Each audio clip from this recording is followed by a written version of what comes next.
లోక్సభ ఎన్నికల కోడ్ అమలులోకి వచ్చిన తర్వాత 10 రోజుల వ్యవధిలో రాష్ట్రంలో మొత్తం 38.12 కోట్ల మేర నగదు, మద్యం తదితరాలను స్వాధీనం చేసుకున్నట్లు సీఈఓ ఆఫీస్ ఒక ప్రకటనలో తెలిపింది.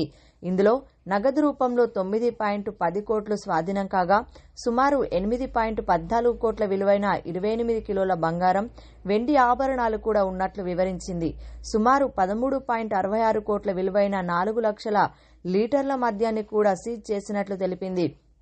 నగదు రూపంలో కరీంనగర్ టౌన్లోని ప్రతిమ మల్టీప్లెక్స్ కాంప్లెక్స్లో ఒకేసారి 6.67 కోట్ల మేర నగదును ఈ నెల 16న స్వాధీనం చేసుకున్నామని, ఈ నగదుకు సంబంధించి థియేటర్ మేనేజర్ నుంచి తగిన ధృవీకరణ పత్రాలు, ఆధారాలను చూపించలేదని వివరించింది. ఈ నగదును ఆదాయపు పన్ను శాఖకు అప్పగించామని తెలిపింది.